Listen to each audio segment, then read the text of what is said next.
Вітаем, шановнае гаспадарства, на календары 4 кастрычніка, субота. Гэта раніца з Белсатам, у студыі Кацярына Раецкая і Дзяніс Дудзінскі. І, шчыра кажучы, вельмі прыемна, што вы пачынаеце дзень разам з намі. А нам, як заўсёды, ёсць што абмеркаваць навіны апошняга тыдня і таксама падзеі тыдня. Вось што мы сёння падрыхтавалі.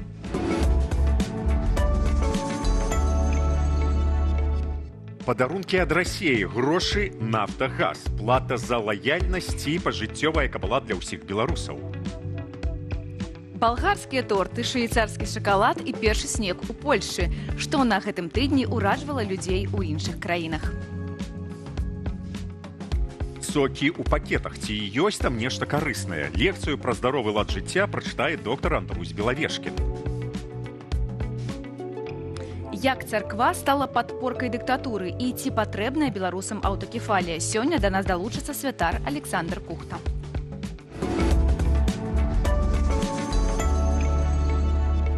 А яшчэ нас чакае, скажам так, выязны шоурум беларускіх дызайнераў. Пакажам, якія крутыя рэчы робяць нашыя суайчыннікі.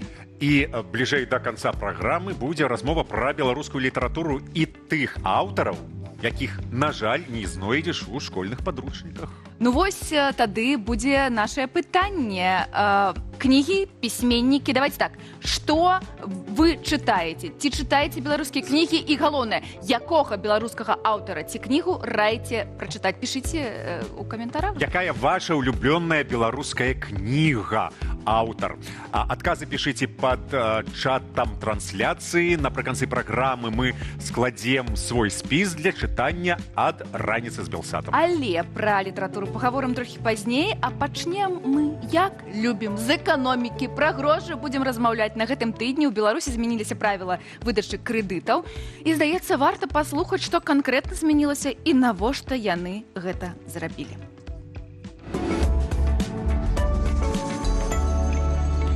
Сітуацыя класічная. Пенсіянеру тэлефануюць пад выглядам працаўнікоў розных службаў, у тым ліку ЖКГ, банку ці сервісу абслугоўвання дамафонаў, ды тым ці іншым чынам прымушаюць аддаць ашчаджэнні.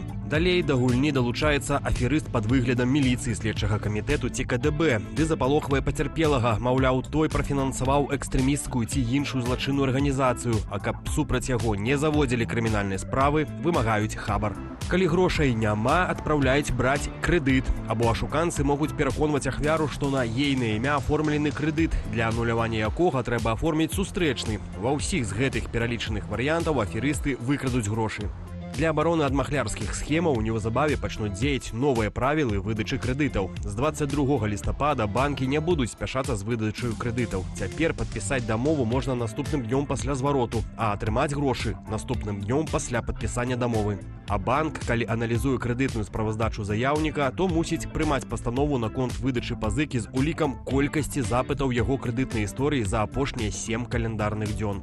Акрамя таго, банк абавязаны да падпісання дамовы праінфармаваць пра формы і метады махлярства з боку трэціх асобаў. Прычым рабіць гэта яны мусяць пад подпіс. Але варта памятаць, нават самыя строгія банкаўскія правілы не заменяць жывой увагі і клопату. Варта растлумачыць бацькам і бабулям-дзядулям, што з таго боку тэлефону могуць быць махляры, і навучыць іх простым правілам бяспекі ў інтэрнэце. Менавіта гэтая размова ў коле сям'і часам важыць больш, чым любыя інструкцыі з банку.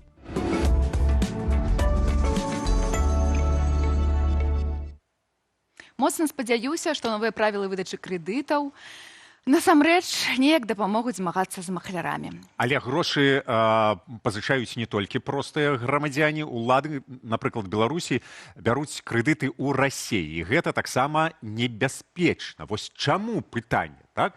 Чаму браць грошы ў Расіі гэта небяспечна? Пра гэта мы зараз пагаворым з Андрэем Махоўскім, аўтарам і вядоўцам праграмы «Оптымум» на канале «Беларусы і рынак». Андрэй, добрай раніцы. Добрай раніцы. Прыемна заўсёды. Добрай раніцы. Вось спадар Лукашенко заявіў, што з Пуціным удалося дамовіцца пра кошты на газ ажно на 5 гадоў. Таму мы так разумеем, што Беларусь зараз залежыць ад расійскага газу цалкам. Давайте паспрабуем абмеркаваць, і вы нам раскажыце пра то, як гэта можа адбіцца на камунальных коштах, на коштах паслугаў, ну і на жыцці беларусаў. Ну, я обратил внимание, что это Лукашенко сказал, что он договорился с Так Путиным само на ты- цены на 5 лет вперед. Я не больше нигде А не знаю, Лукашенко, на Путин почему-то деликатно промолчал. И про нефть, про которую Лукашенко тоже с ним договорился, и про кредит на атомную станцию, про которую тоже Лукашенко с ним договорился. Поэтому я думаю, что нам надо это немножко так сильно делить. Вот. Потому что, ну, я помню, что Лукашенко все время договаривается с Путиным про газ на 5 лет вперед и газ по внутрироссийским ценам, но там надо чуть-чуть, немножечко еще досогласовать. И вот оно как-то вот и досогласовывается. Вот. Ну, тем не менее, да, Беларусь, конечно, тотально зависит от российского газа. Я думаю, что, конечно, в следующем году Лукашенко получит газ, точно не дороже, чем в этом году. То есть это... потому что, не может Путин ему газ дать дороже, потому что если Беларусь будет покупать газ как Польша, то у нас половина экономики, то это не про то, будет речь не о том, что нам надо какие-то расходы сокращать, это речь будет о том, что нам половину экономики надо просто остановить. Ага. Просто она так не приспособлена к рыночным ценам на газ. Вот. Поэтому он будет получать газ, как минимум по той же цене, по которой он получает сейчас. Как это на наших, там отразится нашей коммуналке, я бы сказал, что даже если газ будет дешевле, коммуналка все равно дешевле не станет. То есть, Зразумела. потому что вот сейчас Беларусь покупает газ по цене $128 за 1000 кубометров, а государство, а предприятиям оно продает из расчета $240 за 1000 кубометров. То есть немножко наживает. 2 разы амаль. Это ладно, а вот гражданам, которые не участвуют в финансировании экономики, которых оно считает тунеядцами, оно продает по экономически обоснованному тарифу из расчета $350 за 1000 кубометров. То есть, в 3 раза больше. Вот когда у нас когда у нас Министерство торговли приходит к каким-нибудь там магазин, и там они на 5% завысили цену, то это все гомон, штрафы и все остальное, да? А навошта Путіну вось з пункту гледжання эканомікі России продавать танный газ у Беларусь? Во-первых, на самом деле его сейчас особо и девать-то некуда, Путина, да? Вот. Во-вторых, потому что Лукашенко во-вторых, это зависимость Беларуси, да, колоссальная зависимость Беларуси. Вот. И деваться Беларуси от этой... то есть это способ привязать к себе Лукашенко, естественно, вот этими дешевыми ценами. Будут ли цены дешевле, согласится ли Путин? Потому что Лукашенко хочет, чтобы цены были на газ еще дешевле. И согласится ли Путин на вот эти новые, более дешевые цены? Я думаю, что если он согласится, он согласится это сделать в обмен на что-то. И что-то для него такое важное. Наприклад? Давайте прямо сразу к этому перейдем. Я думал перейти к этому, когда мы будем говорить про кредит. Вот. Потому что давайте я все-таки про кредит тогда скажу, да, потому что, там Лукашенко еще похвастался, что он почти договорился с Путиным про кредит на атомную станцию. Почти договорился. Почти договорился он еще в феврале, по-моему, этого года. Один из первых разов, когда он почти договорился. Там речь идет о чем? О том, что Лукашенко говорит, вот у нас остались от прошлой атомной станции $4,5 миллиарда, поэтому давайте я за эти $4,5 миллиарда, вот вы их мне дадите, и я за них себе построю еще одну атомную станцию. То есть зачем это понятно, зачем это нужно Лукашенко, это понятно. Да не, вот калі шчыра не зразумела, навошта нам столькі станцыяў і столькі энергіі, якая не выкарыстоўваецца. Не, на самом деле все просто. Станции нам не нужны. Электроэнергия нам тоже столько не нужна. Для нас и первая атомная станция была такая немножко лишняя. Бок будаўніцтва больш нас цікавіць. Смысл не в том, чтобы построить атомную станцию. Смысл в том, чтобы освоить $4,5 миллиарда на строительстве атомной станции. Ось, зараз зразумела. То есть, очевидно, зачем это нужно. Вопрос только, зачем это нужно Путину. И вот если он даст эти деньги, да, то он даст их не просто так. И если они действительно сейчас договорились, то я думаю, что он потребует что-то взамен обязательно. Наприклад? Вось ваше меркаванне як эканаміста, бо ёсць меркаванні, да нас прыходзілі Белпол, да нас прыходзілі яшчэ блогеры, і у кожнага розны погляд на тое. Смотрите, тут какая история. То есть... Ну, как бы вот говорят, обычно говорят так, что да, Путин может дать Лукашенко легко 4,5 миллиарда. Для России это не очень много, небольшие деньги, с одной стороны, и это способ еще больше там привязать Лукашенко к себе, да.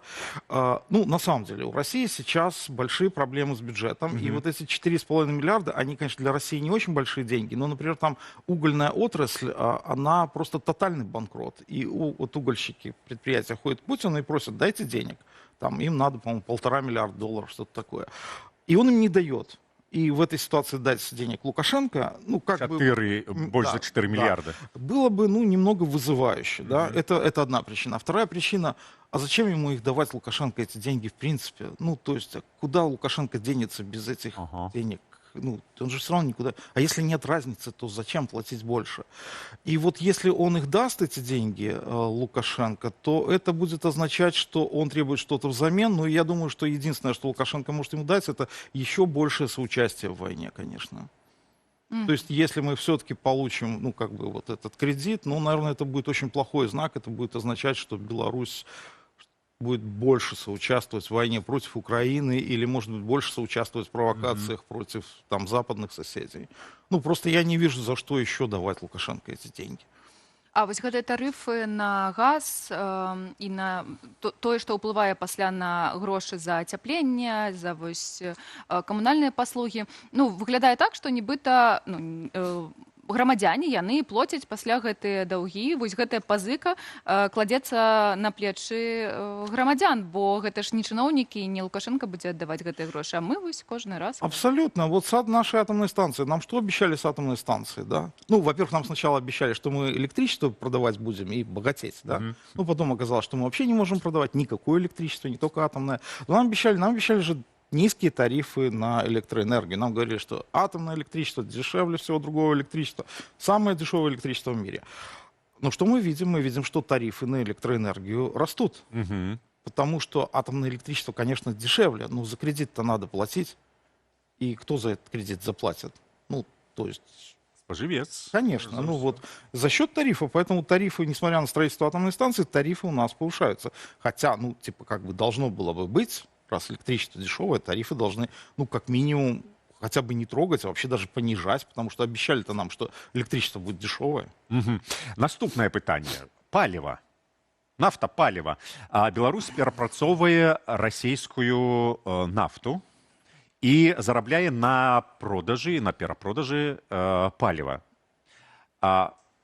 Ці будуць кошты на паліва ў Беларусі бліжэйшым часам зніжацца? Ну, калі нафта нібыта танней, то тады вось гэтае паліва, ці будзе яно для нас з вами, вось для вас, спадарства, танней? Денис, а вы много помните случаев, чтобы цены Нет, снижались? ніколі. Вот и я тоже.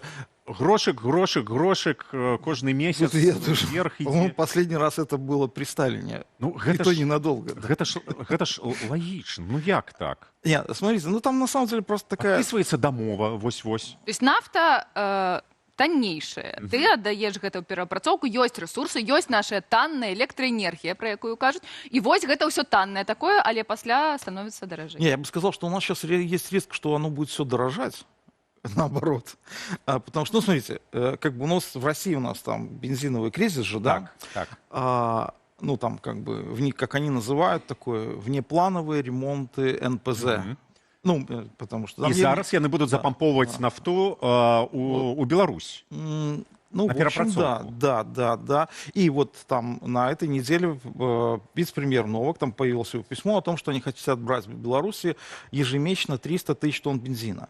Ну так, на минуточку, вообще у нас в 2020 или 2021 году, это один из максимумов, у нас произвели 350 тысяч тонн бензина. При этом белорусское среднемесячное потребление это 100 тысяч тонн бензина, ну 90-100 тысяч. Ну окей, там сейчас посевной нет, может быть 80 тысяч сейчас, да. То есть, соответственно, ну, мы можем производить больше. На самом деле, ну, окей, то есть себе хватит, и хватит на вот эти 300 тысяч, чтобы продавать в Россию, потому что, ну, там НПЗ, они, ну, как бы, они никогда не работают на 100% загрузку, потому что, ну, это плохо для завода, он может ломаться, вот как в России ломается. не все, Опустить, ломаются из-за дронов, кстати, да.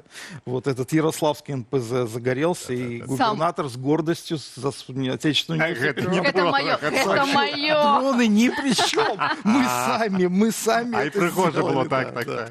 Вот, так вот, значит, мы можем это вот производить и отправлять в Россию, но получается, что в этом случае мы не сможем ничего экспортировать на другие рынки, на которых все-таки бензин стоит дороже. Это значит, что, соответственно, во-первых, наши НПЗ будут меньше зарабатывать. Ну, А на какие рынки, давайте так, мы еще это можем очень что хороший отдавать? вопрос на самом деле, потому что это огромная тайна. Венесуэла. Ну, не, далёка. ну, Вось, Далёка. навошта Венесуэла? Я не ведаю, я Украина, называю да. зараз, я могу Эритрею назвать, бо я не ведаю, какие Я думаю, что на самом деле они поставляют туда же, куда поставляет Россия, да. Там, может быть, Китай какой-то, не знаю, может быть, Индия. То есть я думаю, что они вообще идут, типа, подмешиваются к российским нефтепродуктам, да, и идут как-то вместе, да. Вот, но, значит, мы не сможем это делать, мы не сможем зарабатывать на этих далеких рынках. Вот если мы вот этот объем 300 тысяч, ну и 100 тысяч нам надо себе, да, то мы не сможем ничего продавать. Это значит, что НПЗ будут зарабатывать меньше. А когда наши НПЗ зарабатывают меньше, они что делают? Ну, на внешних рынках они что делают? Они повышают цены на бензин на внутреннем рынке. Это же всегда так бывает, да? Вот такая странная закономерность. Когда цена на нефть в мире падает, в Беларуси всегда растут цены на бензин. Вот, но это ладно, это еще есть еще одна проблемка, потому что вот сейчас у нас же в первый раз вот дефицит бензина возник вот в областях пограничных с Беларусью. И я, например, легко могу себе представить ситуацию... В России? Да. Я могу легко представить ситуацию, когда ну, из России люди будут ездить на белорусские заправки, чтобы заправляться. Ну, потому что, во-первых, в России там он будет дорожать, во-вторых, его нет, даже дорогой, да. Ну, мы же знаем это, ну, господи, мы столько раз это проходили, когда в России на что-то растут цены, люди из Одразу до нас. пограничья едут Так, сюда, так. да, и тут вот покупают. Поэтому я думаю, что тут скорее есть риск, что у нас бензин будет дорожать. Ну, дешеветь он точно не будет. То бок, давайте так, моя хатняя аналітика, каб я зразумела эканаміста, і вось каб я зразумела, што адбываецца для ўсіх, мы сваіх кішэнькаў сваімі грошыкамі аплочваем для расейцаў іх патрэбы і вось гэтыя раёны. Таксама іх патрэбы, пра якія яны кажуць, гэты 300 тысячаў, так? Таксама яшчэ нейкія замежнікі, пра якіх мы не ведаем, і таксама яшчэ сябе, ну, для сябе ўжо што нам, што застанецца, то застанецца. То бок, беларусы плацяць за ўсіх. Ну, в общем, да, но с другой стороны, мы же от России получаем дешевую нефть, поэтому это... За якую пасля плоцім грашыма, Я не верю, гэта якісь гульні з крэдытамі, з грашыма, нешта адбываецца. Але трэба будзе разбірацца яшчэ. Зараз мы зробім гэты перапынак, бо гэта трэба ўсё пераварыць, мне падаецца, каб зразумець. Перапрацаваць. Перапрацаваць. Я як Белнефтехім зараз працую. Дзякуй вялікі, дзякуй, што прыйшлі да нас. З намі быў вядоўца праграмы «Оптимум» на канале «Беларусы і рынак» Андрей Махоўскі, аўтар, эканаміст, эксперт. Усё нам распавядае. Расія гандлюе нафтай і газам. Улады Беларусі гандлююць незалежнасцю краіны. А вось тым часам маленькая, але ж не маленькая, мабыць, нават Швейцарыя зарабляе больш за $1 мільярд на год на шакаладзе. Захапляльныя навіны тыдня ў наступным матэрыяле. У польскіх гарах зіма вырашыла нагадаць пра сябе раней за каляндар. На вяршыні Касправы верх выпала 9 сантыметраў снегу. Мінус 4 градусы Цельсія і парывісты вецер не спынілі турыстаў, якія вырашылі паглядзець на белыя схілы. Нам пашчасціла ўбачыць снег на Каспровым версе. Думаю, не кожнаму шанцуе прачынацца тут і бачыць гэтую снежную казку. Нечаканым падарункам першы снег стаў і для групы студэнтаў, што цэлы тыдзень дапамагалі на турыстычнай базе як валанцёры.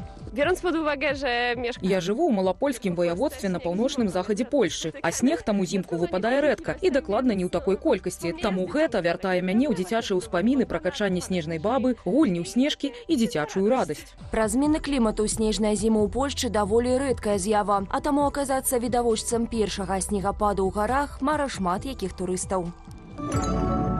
У балгарскай вёсцы Макрэя Полска адбыўся традыцыйны фестываль рванай баніцы. Пірага, што стаў сімвалам балгарскай гасціннасці і захоўвання сямейных традыцыяў. Спачатку цеста раскатваюць, потым выцягваюць, затым бяруць начынне з сыру і тлушчу, затым згортваюць і кладуць на бляху. І выходзіць цудоўна. Для класічнай баніцы патрэбны мінімум прадуктаў – мука, сыр, соль і крыху воцату. Аднак сучасная версія традыцыйнай стравы больш разнастайная. Баница с брокколи. Баница с брокколи, баница с карамельным кремом и инжиром. Так что наша кухня развивается. И побач с баницей с инжиром была баница с дыней. И хуткая маленькая баница для тых, хто шукае нешта простае для вячэры ці сняданку. Фестываль адметны і тым, што кожны год тут перадаюць сакрэты гатавання баніцы маладзейшаму пакаленню. Мама навучыла мяне рабіць цеста з яйкамі і іншымі складнікамі. Апроч паху свежай выпечкі, атмасферу фестывалю ствараюць музыка і танцы пад гукі дуды.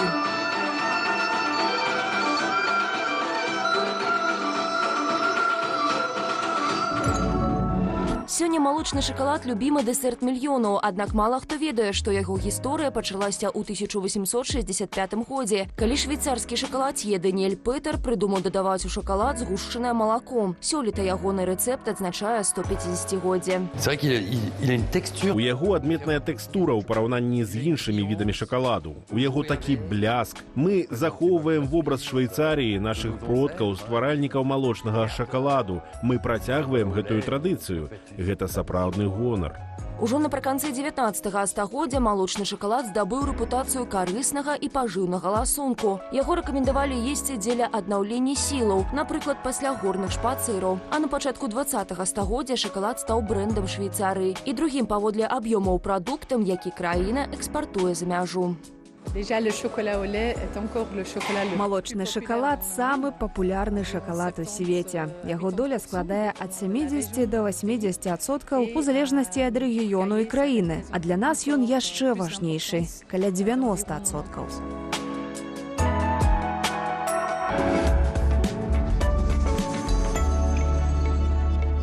Вось мы і пабачылі, што здзіўляла еўрапейцаў, але побач з намі Валер, ён цэлы тыдзень шукаў па соцсетках, што цікавіла, натхняла, бянтэжыла беларусаў і самае цікавае прынёс нам Валер. Вітаем, слухаем. Салют, сябры. Пачну, ведаеце з чаго? Скажу відавочна, у Беларусі жывуць не толькі людзі. Не толькі людзі жывуць, а таму ў сённяшнім аглядзе у нас сёння зусім іншыя героі. Для пачатку давайте перанясемся на звычайную дарогу паміж вёскамі Старая Слабада і Свірыдаўка, што ў Крупскім раёне Меншчыны. Праезд па гэтай дарозе часам можа падарыць самае, што не ёсць непадробныя эмоцыі і незабыўныя ўражанні. Офигеть! Офигеть! Мам, не надо так быстро ты едешь, а? Камнями! Мама, кто тебя жить, типа? Это камнями кидает в стекло. Не кидает, просто бежит так. Ну, конечно. И подойдите вороны, смотрите. Реально. И вороны кружат. Я нам уже его хочет чики-пуки съесть.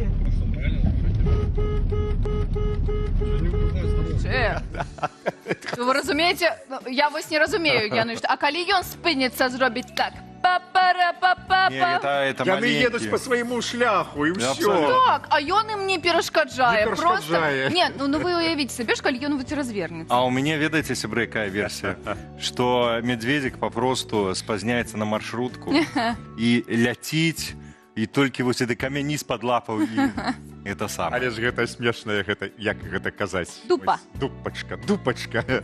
Добра, памятаеце вось такі жарт про то, што беларусы вось настолькі законапаслухмяныя людзі, што нават на акцыях пратэсту пераходзяць дарогу праз зялёнае святло, а таксама вось што ўначы на пустой вуліцы, калі ўбачыш чалавека, які вось стаіць светлафор, там гарыць, то гэта беларус. Дык вось, у нашай краіне законапаслухмяныя не толькі людзі, але нават і, глядзіце, нават вароны. Нават вароны у нас ходзяць праз пешаходны пераход. Ну, адразу ж бачна, што, ну, беларуская, яшчэ напрыканцы так кіўне, вось, дзякуй, Анна сказала. У меня пытанне, ці быў там светлафор, ці гэта быў нерэгуляваны пераход? Ну, вось гэта інтрыга, але ў кожным выпадку, як бы, варона... Нерэгуляваны пераход, гэта калі няма... Гэта калі няма светлафора, і варона такая, хвіліначку, я не іду. разумею гэтых вот падрабязнасцей, што там адбываецца на дарозе. Ну, нерэгуляваны. Ты працягвай, гэта будзе заўсёды. А можа, варона папросту пабачыла, што з таго боку стаяць міліцыянты, і падумала, я на всялякі выпадак перайду. Хопіць пра варон. Добра, цяпер самы час сказаць дзякуй працаўнікам Міністэрства па надзвычайных сітуацыях. Сябры, ацяпляльны сезон пачынаецца не паўсюль своечасова, таму да батарэяў спадзяваюся атрымаць цяпло, ціснуцца не толькі людзі, і вось у Віцебску ратаўнікам давялося вызваляць з-пад ацяпляльнай трубы сабаку, і ўсё скончылася, на шчасце, вельмі добра. Всё выцягнулі, все жывыя, здаровыя і сагрэтыя. Чым усіх і віншуем, а ратаўнікам яшчэ раз. Так, ёсць тады пытанне, хлопцы, як фізікам я вам задам гэтае пытанне. Ёсць такі закон. Калі нешта кудысьці зайшло і пролезла, то павінна таксама і выйсці, і вылезці. Ты раўнуеш па сабе? Не, ну я так чула, што калі галава зайшла, напрыклад, у нейкую дзіру... Мы зараз паспрабуем, мы знойдзем дзе-нибудь. Калі ў цябе, напрыклад, вушы сюды загінаюцца, а ідзеш назад, яны вось тапоршчацца, і нікуды. І што тады? Гэта былі урокі фізікі ад нашых спадароў. Настаўнік фізікі, настаўнік хіміі, калі ласка. Што за вярцеп адбываецца? Давайте на гэта... Такі настрой. Дзякуй табе вялікі. Дзякуй. Ну, мне пра сабаку, ён такі мілы сабак. Дзякуй. Ну, а мы, дарэчы, пытаемся у наших гледачоў пра кнігі, ну, каб інтэлектуальна неяк перайсці, ведаеш. Сябры, прачынайцеся, калі ласка, і пішыце. Будьце як мы, не будьце як мы. Пра кнігі і пра улюбёнага беларускага пісьменніка ці улюбёную кнігу. Давай, паразі нас інтэлектам, якая любімая твая беларуская кніга ці пісьменнік? Мой улюбёны беларускі пісьменнік — гэта Сергей Дубавец. Пра гэта я напісаў у нас у чаце. Папросту шыкоўны літаратар, мысляр. Усім раю з паэзіі, калі браць, гэта Алеся Чобат, наш такі заходнебеларускі паэт. А нацыянальным маштабе гэта Анатоль Сыс. З сучасных паэтаў мнейшых паэтак мне падабаецца Наста Кудасава вельмі. Вось, ну, паразіў. Я з ім пастаю побач, бо калі гэтага спрасіць, ён кажа, людзі на балоце. Часопіс «Мурзілка». Вось, адказы вашы, шаноўныя сябры, пакідайце ў каментарах, бо ўжо лепей, чым Валер, вы не скажаце, ну, лепей, чым Дудзінскі таксама, таму, калі ласка, пішыце, што вы чытаеце, што любіце, што раеце з беларускіх пісьменнікаў і кнігаў. Я ўсё, вы будзеце казаць? Карацей, чытайце кніжкі і пішыце, што вы чытаеце, а калі пад кнігу вы любіце пахрабустаць яблыкам, тады наш наступны матэрыял для вас.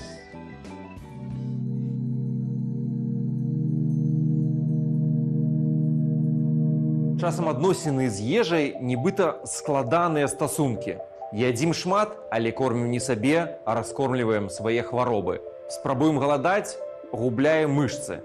Спрабуем заесці эмоцыі, атрымоўваем новыя хваробы. Мяне завуць Андрэй Белавешкін, я лекар, кандыдат медыцынскіх навук, аўтар кнігі па здароваму харчаванню, і сёння я распавяду вам, чаму пельмені не вырашаць вашыя праблемы і што з усім гэтым рабіць. А мяне завуць Надзея Дамкоўская, і ўжо 7 гадоў я ствараю праекты для ментальнага і фізічнага здароўя беларусаў. І сёння ў нас будзе вельмі кранальная тэма пра ежу.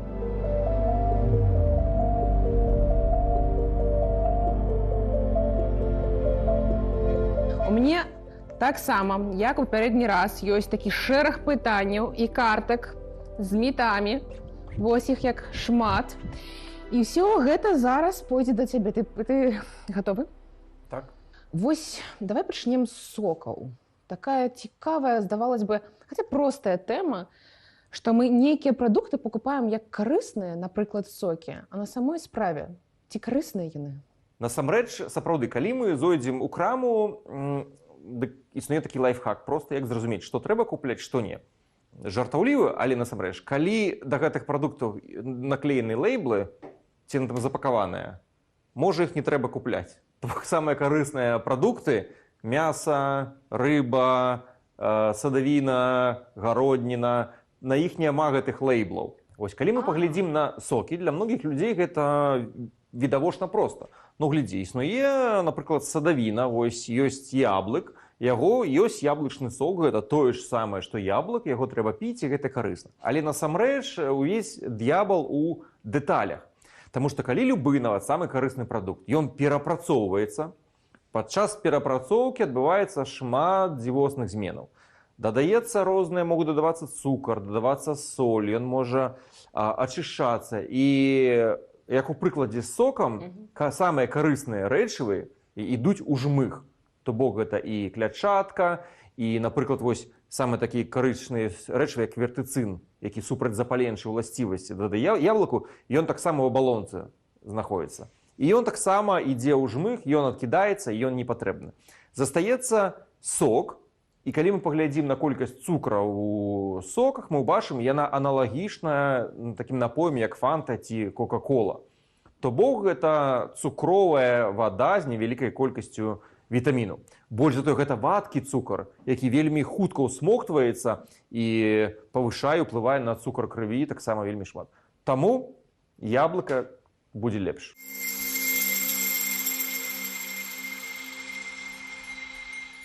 Гэта быў наш любімы доктар Андрусь Белавешкін і фрагмент ягонай новай праграмы без рэцэпту. Паглядзець цалкам можна на тэлеканале Белсат. А вось я зараз сабе адчуваю, як нейкі фокуснік, штукар, ілюзіяніст, у якога пад вэлюмам есть нейкая таямніца. Учора я прачытаў, шаноўнае гаспадарства, ой, што зараз будзе.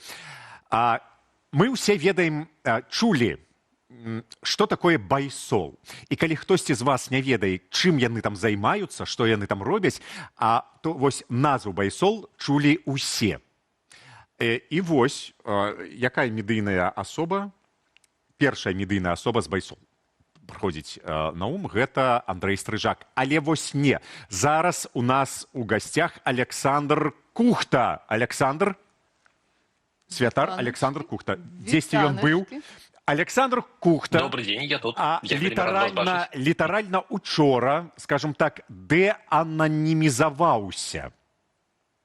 І сказаў... Было такое. А байсолу ўжо больш за 5 гадоў.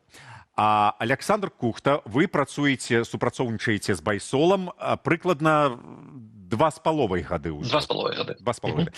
Чаму менавіта сёння, ну, учора, зараз, вы вырашылі деананімізавацца і сказаць, што вы вось супрацоўнік байсола? Чаму учора? Усё вельмі проста, таму што байсол зараз знаходзіцца ў стане крызісу, але я разумею, што тая справа, якую мы робім, яна вельмі важная для беларусаў.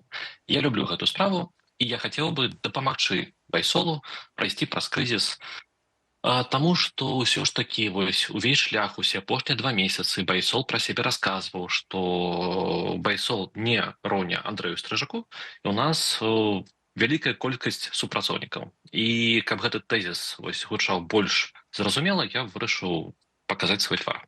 Ну, гэта вельмі добры і прыемны твар. Мне падаецца, гэтая асацыяцыя падтрымала тых, хто данаціць у байсол. Ведаеце, ёсць такое пытанне, а як вы бачыце сваю будучыню ў байсоле? Ці ёсць нейкія планы па развіццю напрамкаў, з якімі вы працуеце з гэтымі персанальнымі зборамі?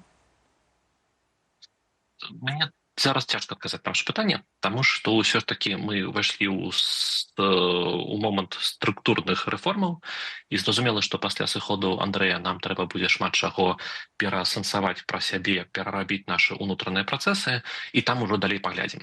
Але я вельмі б хацеў, і я спадзяюся, што так і будзе, што зборы будуць працаваць яшчэ лепш, чым яны працавалі дагэтуль. Вось, а дагэтуль яны працуюць, як мне падаецца, досыць добра. Александр, мы разумеем дакладна, што не ўсё вы можете зараз нам распавесці, але ж вы казалі, што шмат супрацоўнікаў. Я паглядзеў у Вікіпедыі, напісана, што 15 чалавек супрацоўнікаў. Так, гэта шмат? Ніяк не магу каментаваць гэту лічбу. Усё зразумела. Гэта таксама пытанне бяспекі. Таму што калі ты называеш памер арганізацыі, ты ўжо даеш некаторую інфармацыю. Пытанняў няма. Тады другое пытанне. Мы ведалі, што медыйная асоба гэта быў Андрэй Стрыжак, а зараз я так асабіста я так разумею, медыйнай асобай, першай медыйнай асобай становіцца Александр Кухта. Гэта так? То есть гэты Не зусім. Не. для нас, для гледачоў, для чытачоў. Ни ў якім выпадку я не хотел бы быть другим Андреем Стрижаком, потому что все-таки Андрей Стрижак будаваў свое імя на тым, что вось ён ёсць байсол. Але ж у мяне ёсць іншае імя, гэта Святар Александр Кухта. У мяне есть мой YouTube-канал, і мне вельмі важна захоўваць сваю незалежнасць у тым ліку і ад байсола. Таму, калі я дзесьці з'яўляюся, то выключна як асоба Александр Кухта, які і святар, у якога ёсць свой YouTube-канал, і які працуе з байсолам у тым ліку. Але у першую чаргу я асоба Александр Кухта.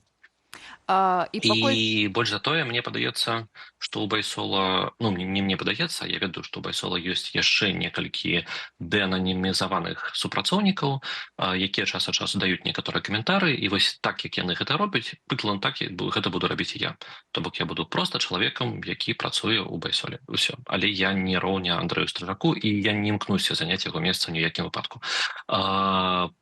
Невялічкі спойлер. Дзесьці ў хуткім часе будзе яшчэ адна вельмі цікавая дэнанімізацыя чалавека, вось які юрыдычна на самай справе заняў месца Андрэя. То бок у байсола ёсць вось уласнік, фаундер, і вось пытанне, каму ён перадаў гэта фаундерства. Гэта хутка выйдзе ў СМІ, і я думаю, таксама будзе вельмі цікава, і вы таксама захочаце гэтага чалавека паклікаць да сябе ў госці. Ну, ведаеце, вось гэта калі Святар создаў інтрыгу, і я ўжо зараз спадзяюся, што першыя даведаюцца пра гэта на раніцы на Белсаце. Гэта мой спадзеў. У мяне ёсць пытанне пра байсол і пра царкву, бо вы ўсё ж такі гэта ваша прафесійнае такое, скажем, асяроддзе. А ці магчыма было б у такой Беларусі нармалёвага чалавека, каб Святар працаваў, напрыклад, у такім благадзейным фондзе салідарнасці, а таксама быў часткай рускай праваслаўнай царквы. Ці царквы, напрыклад, не рускай праваслаўнай, але святаром. Увогуле, царквы вы маеце на ўвазе? Так. Тое, што святары працуюць, гэта цалкам нармалёва. То бок ёсць дзве мадэлі, па якім жывуць святары. І вось першая мадэль, яна больш звыкла для беларусаў, таму што вось большасць святароў у Беларусі, яны жывуць па ёй. Гэта вось такія людзі царквы, якія служаць службу, якія будуюць храмы, якія займаюцца там вось людзьмі, якія да іх прыходзяць, якія займаюцца праблемамі гэтых людзей. І жывуць яны за кошт таго, што гэтыя людзі прыносяць у царкву. І праблема вось гэтага падыходу у тым, што бацюшкі, яны адрываюцца ад рэальнага жыцця рэальных людзей. То бок яны не зусім разумеюць, што значыць 8 гадзін кожны дзень хадзіць на працу, а потым яшчэ, калі ты прыходзіш у царкву, ад цябе штосьці там яшчэ звыш таго хочуць. А другая мадэль, гэта мадэль больш распаўсюджаная ў заходняй Еўропе і ў Амерыкі, і вось тая, па якой я зараз жыву, і раней таксама жыў у Беларусі. Гэта мадэль, калі святары маюць вось светскую сталую працу. І тут атрымоўваецца, што плюсы гэтай мадэлі, гэта мінусы папярэдняй і наадварот. Вось, напрыклад, зараз у маім стане я таксама працую 5 гадзін, умоўна 5 гадзін, 5 дзён па 8 гадзін, але ж я разумею, што час ад часу проста сіл на сваю царкву і на свой прыход проста не застаецца. Вось, але з іншага боку, я фінансава больш незалежны ад сваёй царквы, і гэта вельмі крута. Вось, і я ведаю, што такое жыць жыццём звычайных чалавек на сваім уласным вопыце. Вось, больш за тое, са старажытных часоў мы ведаем, што святары таксама працавалі, і вось сектар менавіта праваабаронцы гэта адзін з традыцыйных сектароў, у якіх працавалі святары. То бок вы зараз, калі святары у нас ёсць гісторыя, калі святары, напрыклад, сыходзяць з царквы, хутчэй за ўсё яны пайдуць працаваць у коучы, ці ў псіхатэрапеўты, ці вось у штосьці такое. І няшмат людзей ідуць вось у праваабарону, і, пэўна, самы буйны такі царкоўны праваабарончы праект, які зараз існуе ў Беларусі, гэта вось хрысціянская візія, калі ведаеце, што гэта. Гэта калі сабраліся ў 20-м годзе вернікі розных канфесій, і вось да сённяшняга дня, да гэтага часу яны распавядаюць пра тое, як у Беларусі парушаюцца правы вернікаў. І ў тым ліку вось па меры сваіх магчымасцей яны данацяць вернікам, якія знаходзяцца за кратамі ці ў цяжкім стане. Але гэта хутчэй на сёння гэта гісторыя выключэння. А вось у старажытныя часы і ёсць пра гэта шмат цікавых сведкаў, святары, так, яны працавалі ў праваабароне. Вось яшчэ з часоў Рымскай імперыі, і вось мы прыйшлі да гэтай тэмы, вось як часта у нашых гісторыях узнікае мем пра Рымскую імперыю. Ага, добра, а вось вы казалі старажытныя часы. Добра, старажытныя часы. А колькі там ужо 5 стагоддзяў прайшло з моманта рэфармацыі, калі царква была аддзелена ад дзяржавы. А зараз у Беларусі, у Расіі і іншых краінах былога ССР менавіта адбываецца зрошчванне ўлады, дзяржавы і царквы. РПЦ, менавіта РПЦ, ці яе філіалы сталі інструментам улады. Чаму вось гэты рэгрэс адбываецца? Ну, пытанне, чаму яно, мне падаецца, даволі абстрактнае, таму што тут можна знайсці вельмі шмат прычынаў, але ўсё-такі давайте прызнаем відавочнасць, што апошнія 30 год, вось РПЦ, калі у яе быў выбар, па якому шляху пайсці, правільнаму, ці пайсці сябраваць з дзяржавай, у 99% вось такіх выпадкаў яны выбіралі пайсці працаваць з дзяржавай. І вось прыйшлі да таго, што зараз, на самай справе, і шмат хто са святароў, і амаль што ўсе царкоўныя біскупы, але ж, на жаль, яны сябе ад дзяржавы амаль што не аддзяляюць. Гэта і вялікая трагедыя, і вялікая праблема. І вось зараз мы апынуліся ў той рэальнасці, вось яна актуальна для сучаснай Беларусі і для сучаснай Расіі, на жаль. Галоўнае пытанне вернікаў пасля 20-го году гэта хто вінаваты ў тым, што абслугоўванне рэжыма гэта частка царквы, частка веры. Па-першае, вось мы можам памятаць, я не памятаю, Павел ці яго звалі, быў да Веніаміна, гэта быў іерарх, які... Мітрапаліт Павел, які, не падтрымаў вось гэтыя дзеянні, скажем так, і паехаў у Краснадар, напрыклад. Вот з'явіўся ў нас Веніамін, які інакш сябе вядзе, які дапамагае неяк там вадой акрапляць аўтаматы, і ў вернікаў, якія Богу адданыя, якія пра сваю душу заўсёды думаюць, у них пытанне, а вось адзін зрабіў так, другі зрабіў так. Гэта праблема рускай праваслаўнай царквы, ці гэта ўсё-такі віна асобных іерархаў? Мне падаецца, што гэта ў большай ступені сістэмная праблема, вось на сённяшні дзень сістэмная праблема менавіта рускай праваслаўнай царквы. І калі ўж мы тут пачалі размову пра рускую царкву, давайте я ўсё ж такі зраблю маленькі лікбез на тэму таго, як працуе сусветнае праваслаўе, таму што большасць людзей гэтага да канца не разумеюць. Вось таму што у каталікоў у іх усё проста, у іх ёсць адзін папа рымскі, які вось як пярсцёнак улады кіруе усімі католікамі па ўсім свеце. І неважна, дзе ты жывеш, у Беларусі, у Кітаі ці у Іспаніі, ты падпарадкоўваешся Ватыкану і папе рымскаму. А ў праваслаўных усё ж такі іншая мадэль. І вось на сённяшні дзень у свеце існуе 15 праваслаўных царкваў.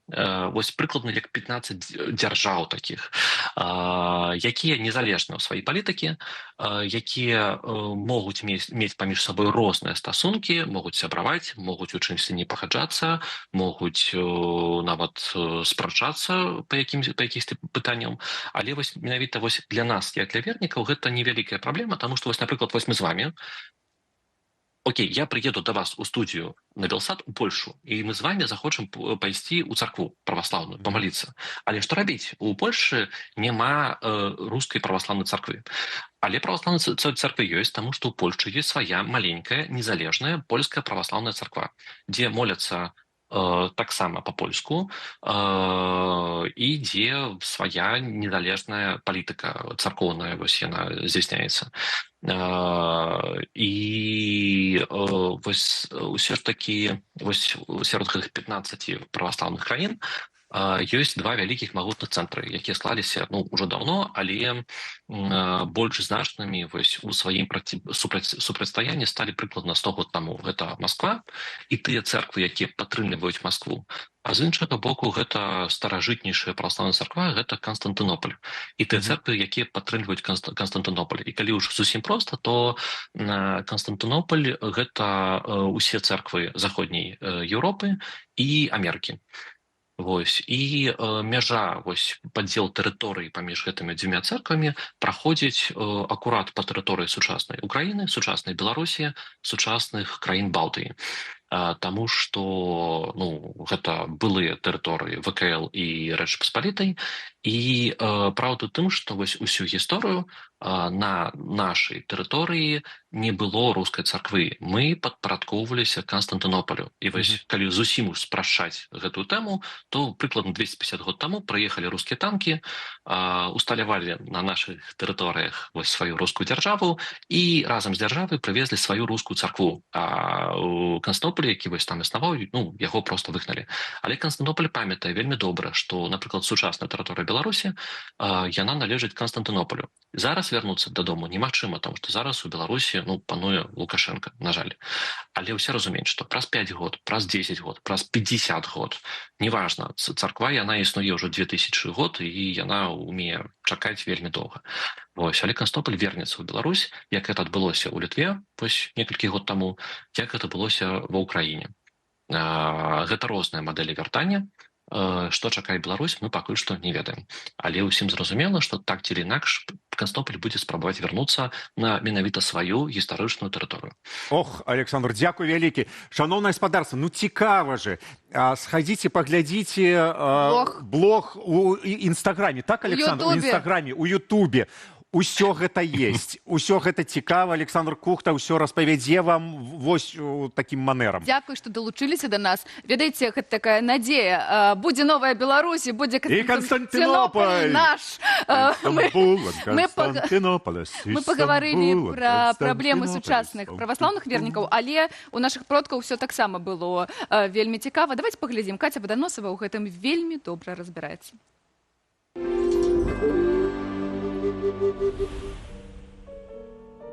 Цудоўна мець сяброў, а яшчэ больш шыкоўна, калі даводзіцца не толькі бавіць час з сябрамі, але і працаваць і рабіць супольную справу. Мы з Васілём з'яўляемся удзельнікамі і заснавальнікамі клуба гістарычнай рэканструкцыі «Інвіктус 1863». Уявіце сабе, гэта адзіны беларускі клуб, які займаецца аднаўленнем рэаліяў эпохі паўстання 1863-64 гадоў. Больш няма ніводнага, ані ў Беларусі, ані па-за яе межамі. Канешне, мы вельмі спадзяемся, што з цягам часу колькасць беларускіх клубаў менавіта гэтага накірунку пашырыцца, і мы зможам ладзіць вялікія фестывалі, абменьвацца навуковымі напрацоўкамі. Вядома, пакуль ва умовах дыктатуры ў Беларусі гэта немагчыма. Але трывалыя сувязі і сяброўства з польскімі рэканструктарамі мы ўжо маем. Мы разам аднаўляем адзенне, зброю, упрыгожванні, прадметы побыту і нават гістарычныя падзеі. Мы выступаем у школах і летніках, чытаем лекцыі, праводзім паказальныя выступы. Але самае галоўнае, мы даследуем эпоху паўстання ў кантэксце гісторыі Беларусі, робячы галоўны фокус на яе тэрыторыях, героях, сацыяльна-культурніцкім кантэксце. А нам направду ёсць чым ганарыцца. Кастусь Каліноўскі, Эліза Ажэшка, якая пісала па-польску, але жыла на Гарадзеншчыне. Яны мусяць быць часткай нашай нацыянальнай свядомасці. Таму давайце паглядзім на такіх, як яны, людзей, сучаснікаў паўстання, трошкі больш шчыльна. Ім ёсць што распавесці.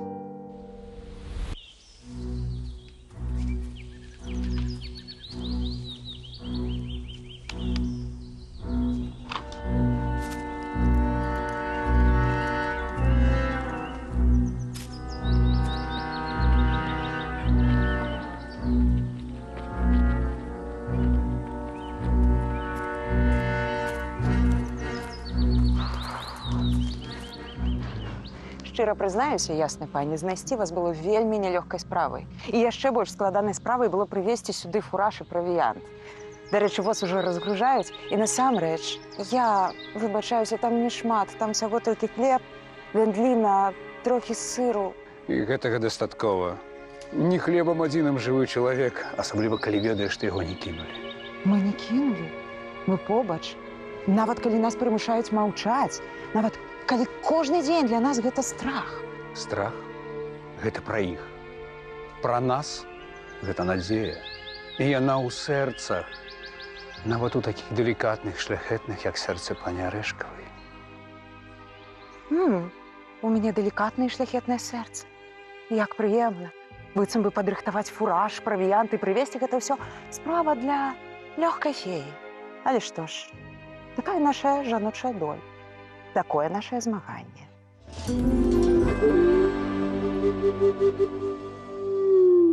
Такая наша жаночая доля, такое наше змаганне. Гэта быў фрагмент ніткі зоркі Кацярыны Ваданосавай і яе пераўтварэння ў гераіню часу паўстання Касцюся Каліноўскага. Нагадаю, што Кацярына сама робіць усе гэтыя строі. Вось сваімі гэтымі, не гэтымі, тымі сваімі рукамі вельмі таленавітая. А ў нас ёсць яшчэ адна таленавітая жанчына. Гэта Ганна, прышывалка, прыйшла ў нашу студыю, падрыхтавала творы сучасных беларускіх мадэльераў. Я іду да Ганны. Ганна, вітаю. Вітаю, добрай раніцы. Сёння, як вы ўжо зразумелі, мы паразмаўляем, паразглядаем і нават мы з вамі папрымяраем капелюшы.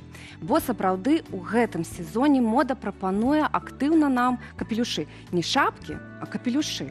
Бо пагадзіцеся, што ў нашым уяўленні капелюшы гэта штосьці такое не на кожны дзень, больш такое элегантнае для асаблівага выпадку, але сёння можна і нават патрэбна іх насіць кожны дзень. Пачнем з таго, што мы вельмі моцна тут звяртаемся да архіваў моды і пачынаем насіць тыя капелюшы, якія мы бачылі ў 20-е, 30-е гады і нават яшчэ раней. Напрыклад, вельмі актуальная зараз мадэль капелюшэй, так званыя таблеткі. Яны выглядаюць як такія вось вельмі простенькія цыліндрыкі, але яны могуць быць і з нейкім дэкорам. Вось, напрыклад, такая, можа, светлая больш. Это для вас. Так, а бант не павінны быць наперадзе? Не. Там всё прыгожае самае было наперадзе. Можа быць, да, трошкі яшчэ. Яны дастаткова простыя, але выглядаюць вельмі. Канешне, мы з курткамі і пухавікамі іх не будзем выконаць, але з нечым такім больш элегантным. Істамбул, Константин, ўсё ж такі. Яшчэ, можа быць, больш мягкі варыянт. Я выбачаюсь, гэта нейкі нацыянальны каларыт? Ці гэта, якой я павінна быць нацыянальнасці, каб мне пасавала? Ну, вам якраз... Вось вам пасуе. Вось вам пасуе? Ну, мне так увогуле пасуе. Так.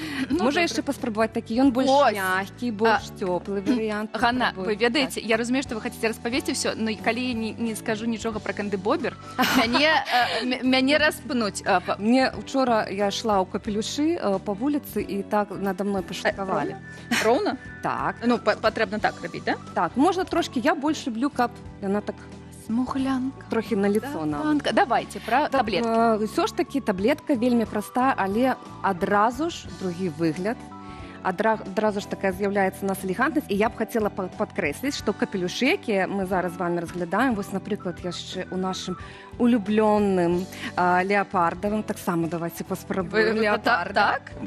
Так, прынце. Гэтыя ўсе капелюшы ад нашай вельмі таленавітай дызайнеркі і, не, таксама гэта трошкі больш на лицо. Так.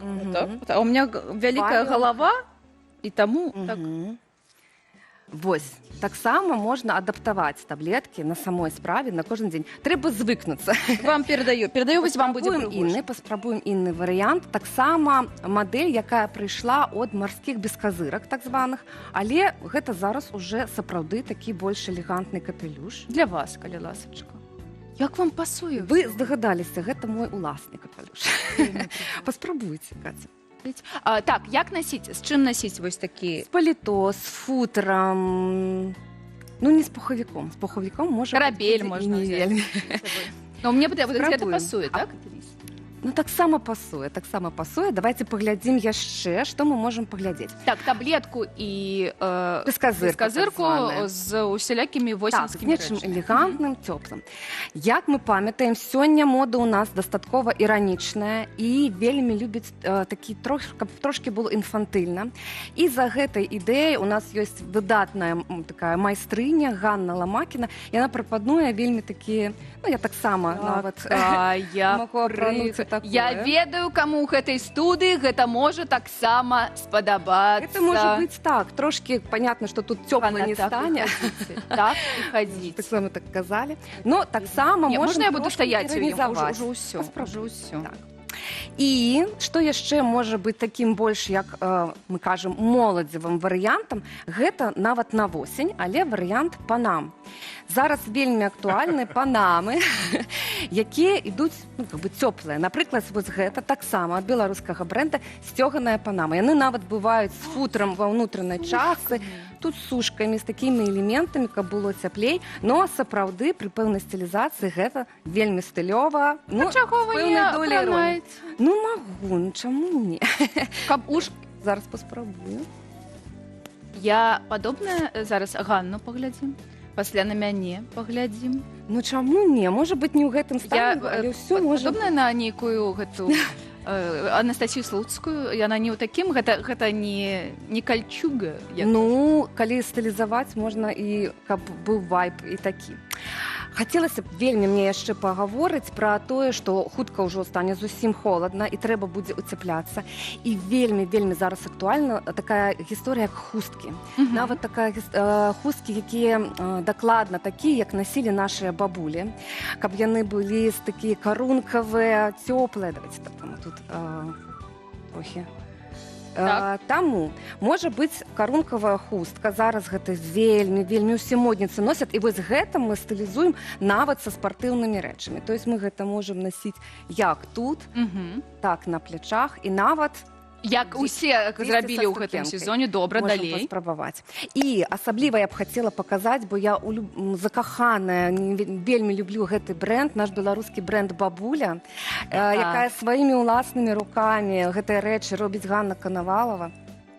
Гэта і цёплыя шапкі, ну паглядзіце, як гэта Якая мілата! Цёпла. Таксама магу, калі хаціце, Каця, я ўсё магу. Ганна, ну ўсё. Ну так і хадзіце, так і ўжо не здымайце. І, канечне, як я пачала ўжо казаць, вось гэтыя хусткі, як насілі сапраўды нашыя бабулі. Мне трэба нешта зняць, каб нешта апрануць. Можна таксама вось гэта ўсё. Ну вы зіма, вы завірухамі, телезавіруха, ведаеце? Гэта вельмі. Нават гэта можа быць не трошкі не пра то, але я не магу не паказаць, як гэта прыгожа. Катя, паглядзіце. Давайте апранемся і ўжо не будзем нічога казаць. Вось так мы паклікаем, ведаеце, што каб Дзяніс на нас не паклікаўся. Давай, Дзяніс, хутка к нам. Деда Мороза. Хутка к нам ідзі, хутка к нам. Да нас Дзяніса. Ой, для мужчын у нас таксама ёсць капелюшы, якія вельмі. Але трэба сказаць, што гэты капелюш ён і для жанчын, і для мужчын. Вось такія кепкі з брылькамі. Але носім менавіта як у серыяле «Вострыя брылькі». Можна? Так. Паспрабуем. Так, паправь, калі я там што. Да вы, сэр, пан Кевін Мёрфі, я бачу, як я пагляжу. Ну, можа быць. Давайте, як кажуць, з вами пойдем далей у фэшн. Послухаем музычку! У фэшн і паслухаем музыку. Анастасія Рыдлеўская таксама прыгожая, модная, як мы. Чаму мы выглядаем як трус бывалы? Музыка!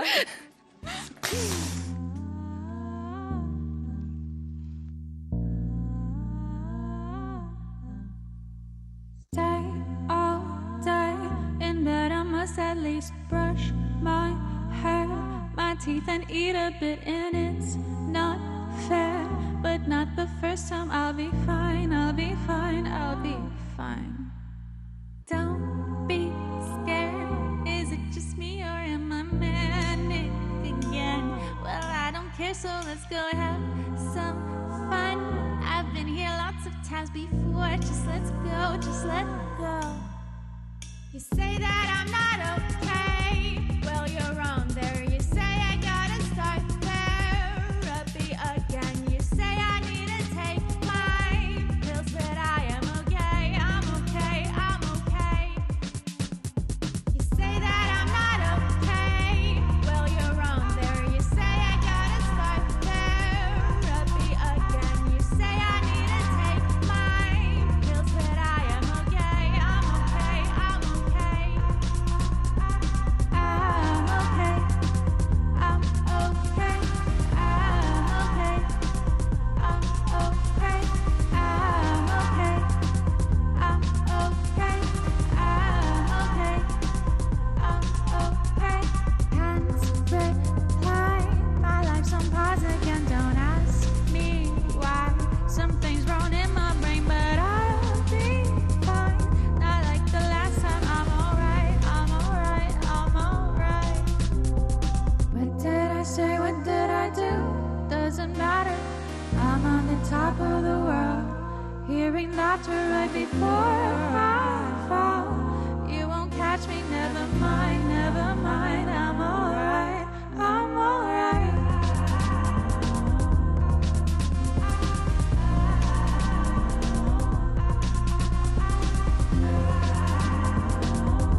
Вы глядзіце раніцу з Белсатам, у студыі Кацярына Раецкая, Дзяніс Дудзінскі. Вітаем тых, хто толькі далучыўся.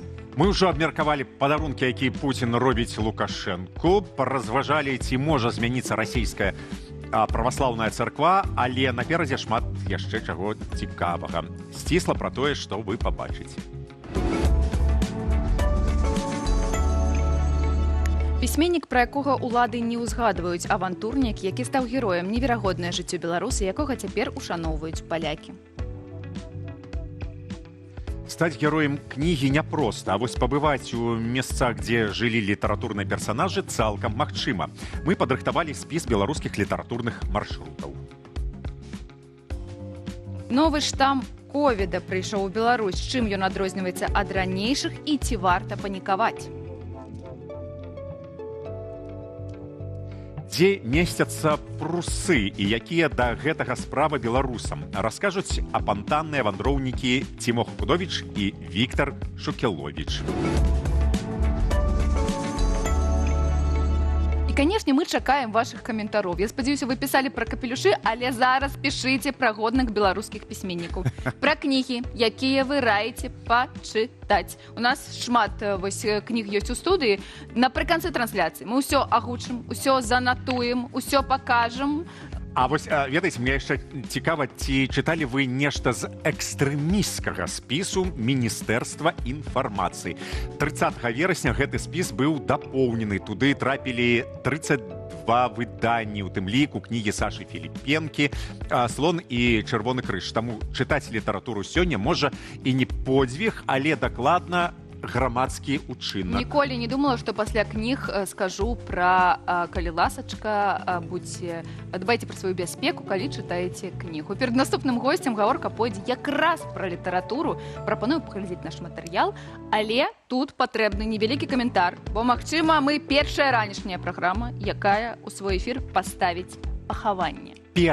Перапахаванне. Рэч у тым, што днямі ў Варшаве прайшло перапахаванне пісьменніка Сергея Пясецкага. Ён нарадзіўся пад Бярэсцем, пісаў пра Менск і ракаў, ваяваў у арміі краёвай, і вось той, як у Польшчы ставяцца да яго, варта нашай і вашай увагі.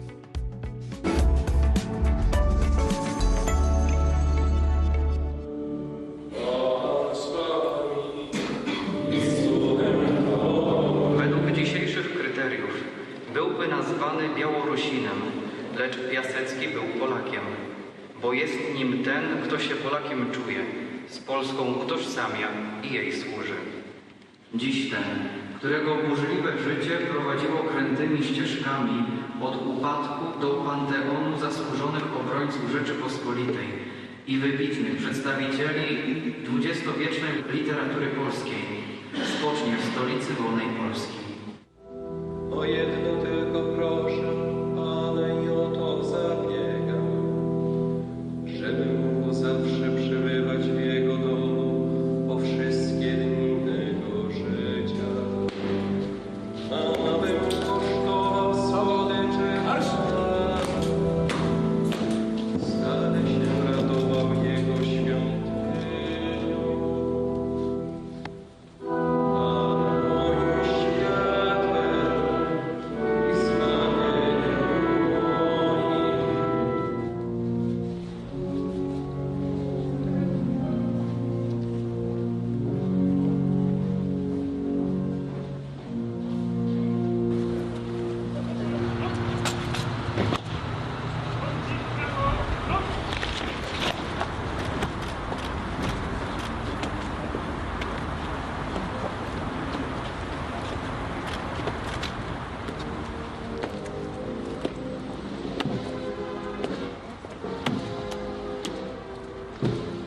Właśnie dziś powrócił do Polski, bo my dziś bardziej niż kiedykolwiek potrzebujemy i życiorysu, i literatury Sergiusza Piaseckiego, po to, aby mówić prawdę o bolszewizmie, o systemie komunistycznym, o tym, jakim zagrożeniem dla Polski i dla całej Europy jest postsowiecka, neoimperialna Rosja.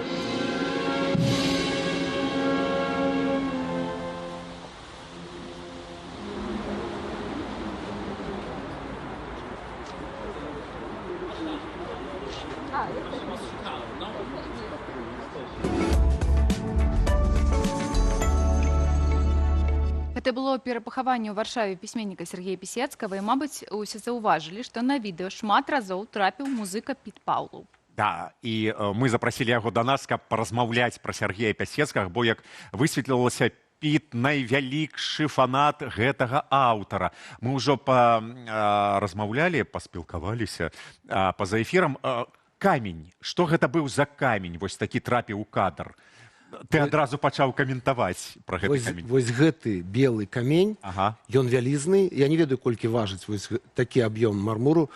Гэта той самы, падкрэслюю, не копія, а той самы камень, які быў все гэтыя гады з 64-го года над магілай Пясэцкага в Англіі, в Гастингсе. І, як сказаў ягоны сын, што адной з умоваў, каб ён даў згоду на вось гэтае перапахаванне, было, каб быў перавезены менавіта гэты камень. Разам з могілкамі, то бок. Ну, не, глядзі, там была труна, напэўна, ў ёй былі рэшткі Сергея, ну і вось гэты белы вялізны камень, ён памерам недзе 2,50 на 80, на 90. Вось такое памеру. Там напісана прыгожа Сергей Пясэцкі, па-ангельску, здаецца, writer. І самае крутое, што там выбіта зоркі вялікай мядзведзіцы. 7 зорак. Адзінае, што мяне крышку расчаравала, я шмат разоў бачыў фотаздымак в гэтых кніжках пра Пясэцкага з гэтым надгробным каменем, але зараз ён выглядае як навюткі, быццам бы яго ўчора зрабілі. І зоркі не золатам пафарбаваныя, а такой жоўтай фарбай. І вось, ну, я б хацеў крышачку влезці туды і дабавіць такой іскры. Вяртаемся на пачатак. Чаму Сергей Пясецкі? Я адчуваю вельмі моцную, як ты казаў, венч паміж мной і гэтым аўтарам, гэтым чалавекам. Таму што ягоныя маладыя гады прыпалі на сур'ёзныя змены ў грамадстве, вельмі сур'ёзныя. Это была рэвалюцыя, грамадзянская вайна. Тройчы змянялася ўлада ў Менску на ягоных вачах, і не было зразумела, якая замацуецца. І вось у этого чалавека застаўся скепсіс да ўлады, такі прыродны. І ён мусіў проста рабіць выбар свядома, ніколі не плыць па цячэнні. І тое, што ён у выніку сваіх всех гэтых пертурбацый, вельмі авантурнага жыцця, зрабіўся творцам, зрабіўся сапраўдным пісьменнікам, і ёсць творы, якія проста прыгожыя па змесце, а ёсць якія вельмі прыгожыя па форме. То бок это, ну, сапраўдны пісьменнік, не нейкі там ліпавы пісьменнік. Это чалавек, які перарабіў сабе ў пісьменніка. Мала таго, ён не ведаў польскай мовы з дзяцінства. Ён мінчук.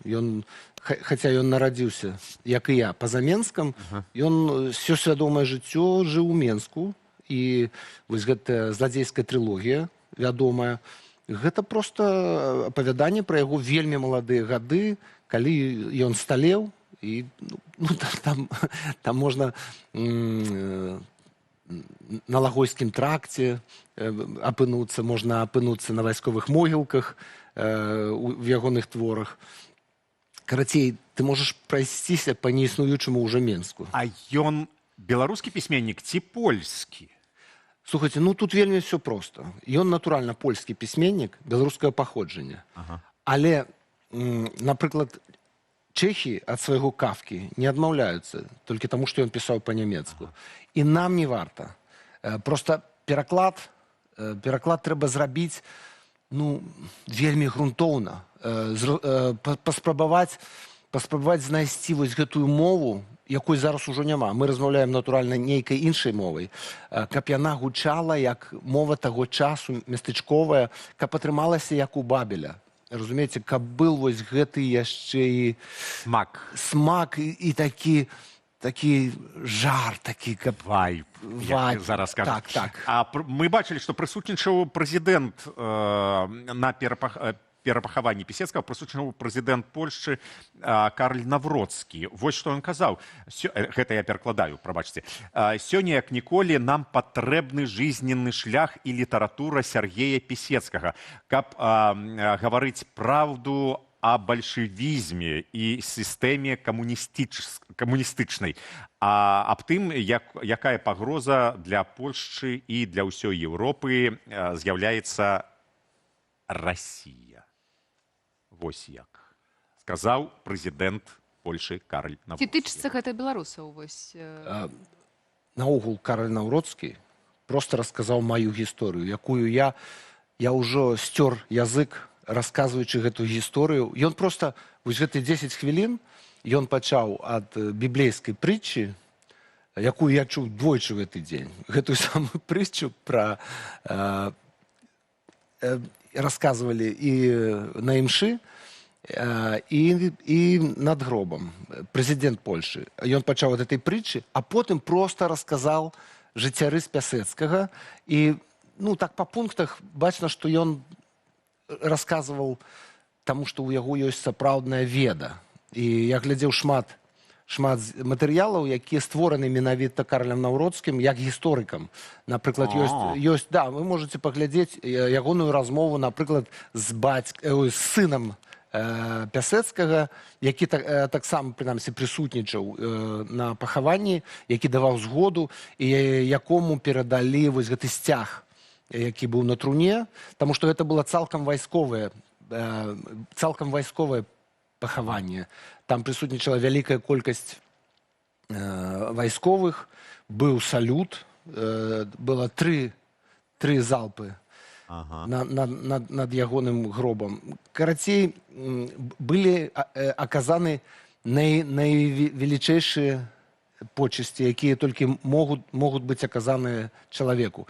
І вось пра гэта ўсё расказваў Карл Навроцкі, пры гэтым падпісваючыся пад гэтым жыццярысам, падпісваючыся пад гэтым, ён падкрэсліў, што ў нейкі момант Пясэцкі быў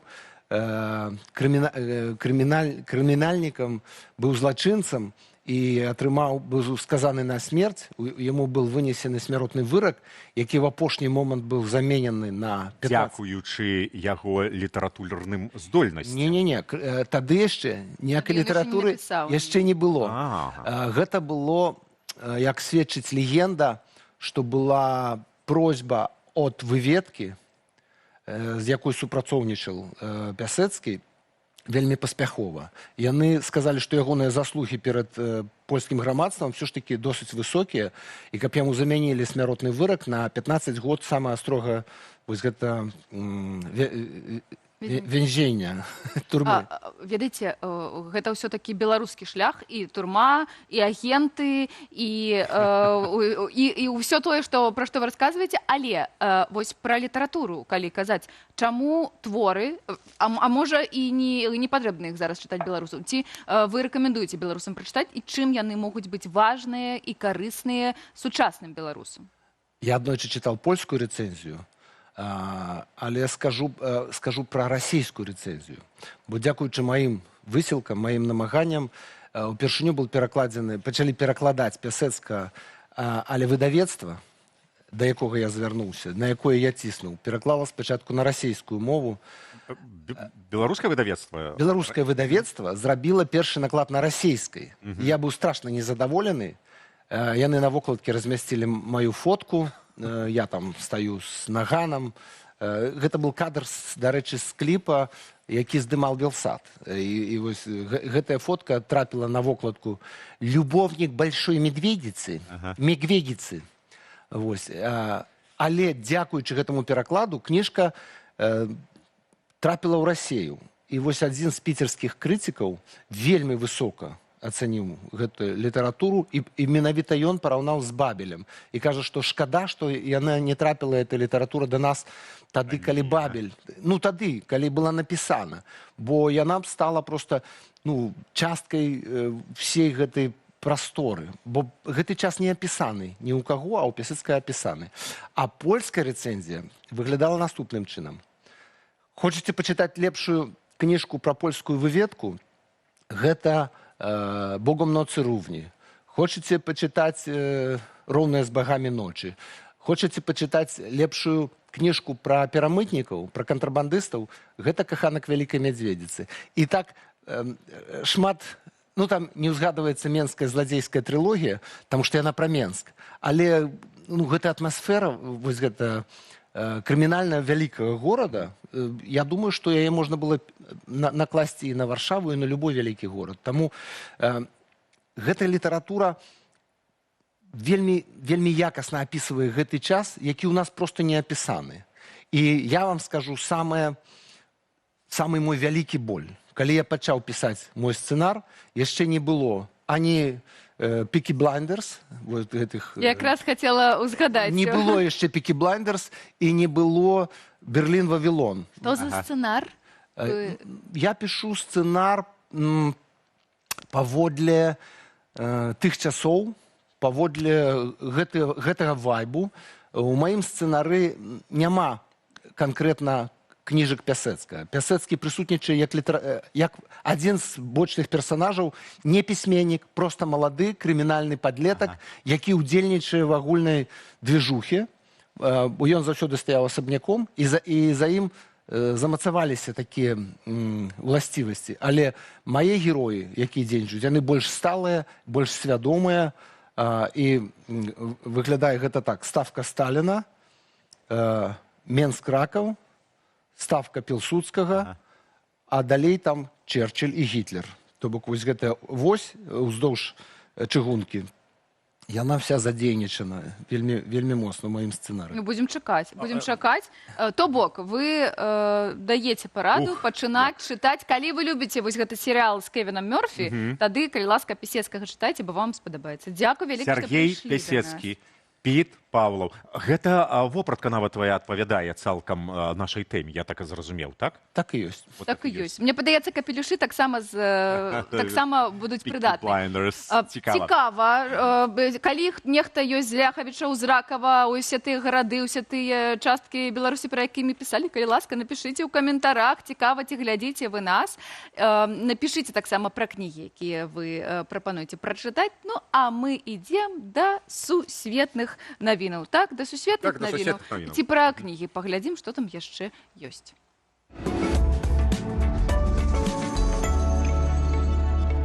Падзеі найбольш папулярнага раману Сергея Пясэцкага «Каханак вялікай мядзведзіцы» адбываецца ў мястэчку Ракаў на Меншчыне. Раім з'ездзіць туды і адчуць атмасферу былой сталіцы кантрабандыстаў, што квітнела сотнямі крамаў, кавярняў і салонаў з азартнымі гульнямі і продажным каханнем. І пра такія літаратурныя мясціны, дзе нараджаліся кнігі і творцы, а беларуская прастора і літаратура зліваліся ў адзіныя, мы і распавядзём. У энцыклапедыі беларускай сялянскай будзённасці паэме «Новая зямля» Якуб Колас дэталёва апісвае жыццё сваёй сям'і на хутары Альбуць ля Ракуцёўшчыны, толькі назву змяніў на Парэчча. Сёння тут музей, а навакольны ландшафт, лугі, палеткі, лясы, стаўкі захаваўся і натхняе, як калісьці, класіка. Частка рукапісаў паэмы нарадзілася менавіта тут. Ракуцёўшчына важная не толькі для Коласа. Калі цяжкахворы на сухоты Максім Богданович упершыню прыехаў у Беларусь, Колас адправіў яго сюды. Тут паэт напісаў цыклы «Старая Беларусь» і «Горад», паэму «Вераніка». У гэтых мясцінах можна пабачыць крыніцу, апетую вершы ў вёсцы, ды прайсціся той самай вясковай вуліцай.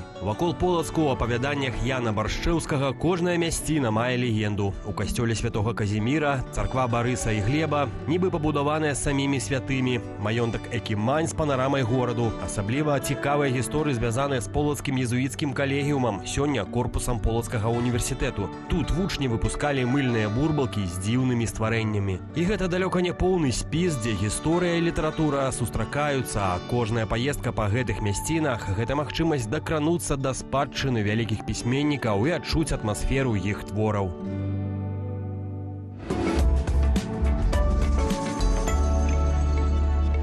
Ну вось, зараз мы хотим паглядзець, што вы там пішце. Открывай свой інтэрнэт пакуль. А што? А што ты думал? Бо кажуць, што наша рубрика пра капелюшы вас вельмі задаволіла. А где гэта? У інтэрнэце глядзі, а я пакуль вам распавяду. А где ў інтэрнэце? YouTube? YouTube-канал Белсат Лайв, калі вы можете, калі ласочка, долучайтеся. Мы чакаем нашу гостю. Зараз Дзяніска паглядзіць на Ай, ваши потым, да? каментары. У нас ёсць Валера, у нас Валера Нам казалі ёсць. матываваць, каб пісалі каментары, нам патрэбны спіс. Якая тэма? Якая тэма у нас? Нагадываю, пытанне ваша любимая кніга беларускіх аўтараў. Беларускія творы пішыце ў каментарах. Што мы чытаеце? ідзём да Ну, а навінаў зараз у нас... сучасных. Так. Доктарка Майя Церакулова у нас. І размаўляць мы будзем сёння пра ковід. Майя, як жа вы выглядаеце? Цудоўна. Дзякуй вялікі, што далучыліся да нас. Ці добра нас? Ці гучна слышаць нас? Ці ўсё добра? Новый штамм. Так, я вас слышу, да. Прошу прощения, что не смогла приехать к вам в студию. А мы будем вас чакаць ізноў, але я спадзяюся, што з добрымі навінамі. Але зараз, ну, якое жыццё, такія навіны. Новы штамм ковіда, стратус. Давайте так, ці адрозніваецца ён ад усіх гэтых амікрона, дельта, усяго таго, што мы ўжо з вами перажылі, дзякуй багіне, і чаму яго зараз вынеслі ў асобную катэгорыю, ці гэта проста навіны 25-го году? Все штаммы вирусов отличаются друг от друга строением вирусной частицы.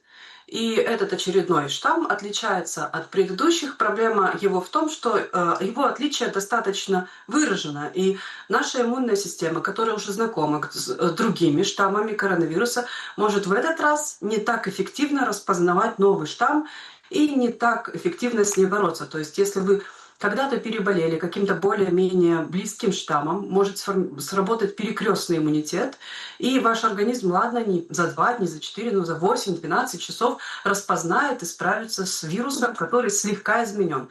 Ну, новый штамм вызывает опасения тем, что он достаточно серьезно по своей внешней структуре отличается, и иммунитет может не так легко его распознать. Поэтому какие-то более повышенные риски, да, существуют, нужно больше наблюдать.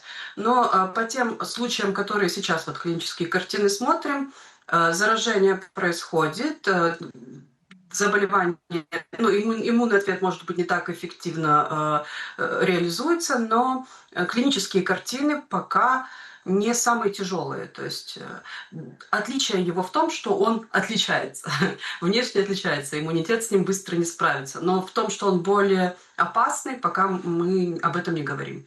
Надо наблюдать больше.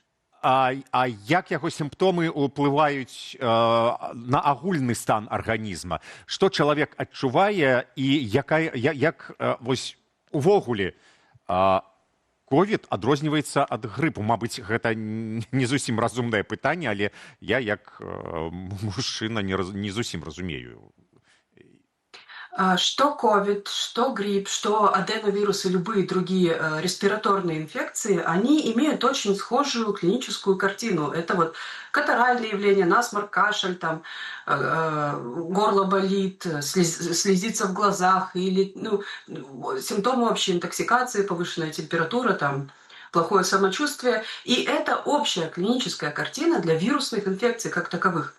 А разница, почему мы говорим о гриппе, выделяем его отдельную категорию, более высокий риск развития осложнений, потому что вирус гриппа, он тропен не только тканям легочной системы, но также может поражать другие органы и ткани. Чем отличается коронавирус,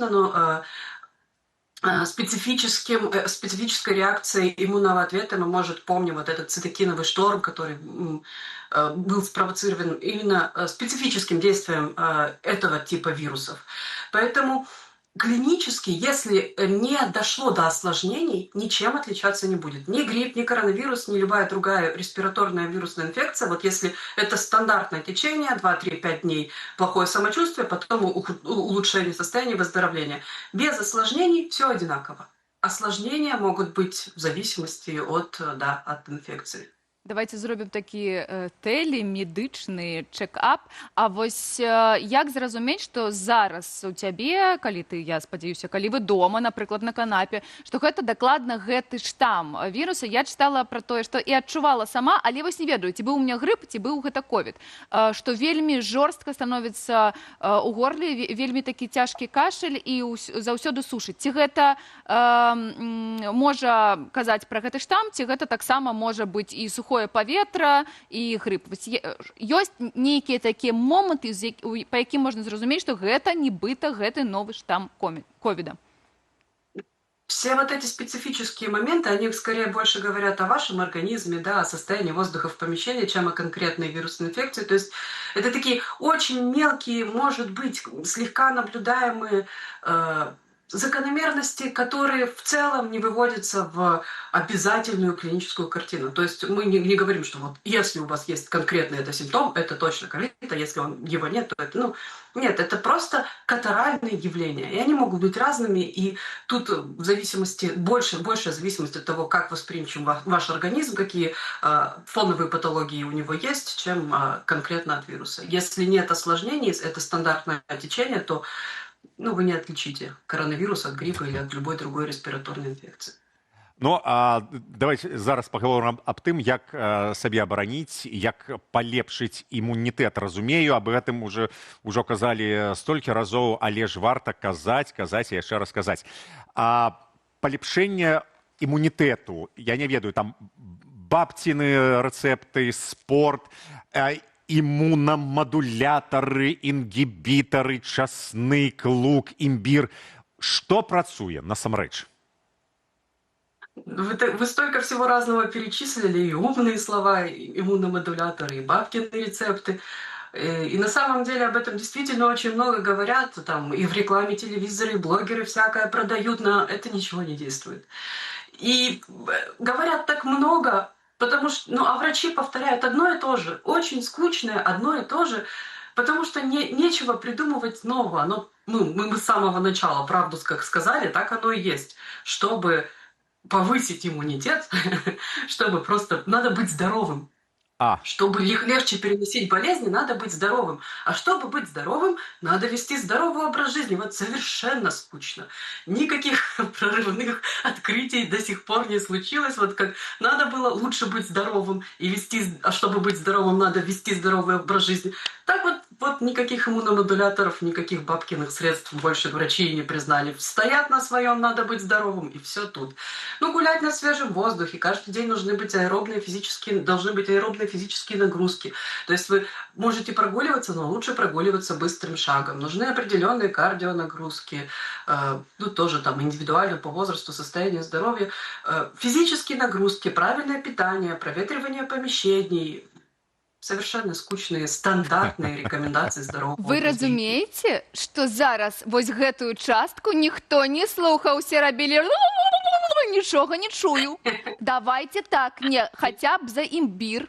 Давайте так, а трэба рабіць тэст, напрыклад. Вось ці трэба рабіць тэст, калі ты адчуваеш, што ў цябе грып ці ковід, вось у гэты час трэба набываць, ці можна ўжо вось гуляць на свежым паветры, займацца спортом?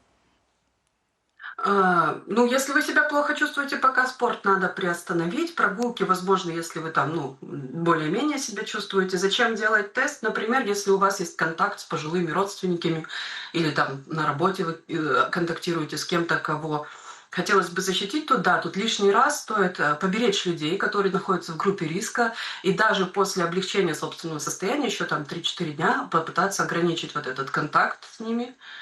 А в целом, как-то на лечение результат теста не повлияет.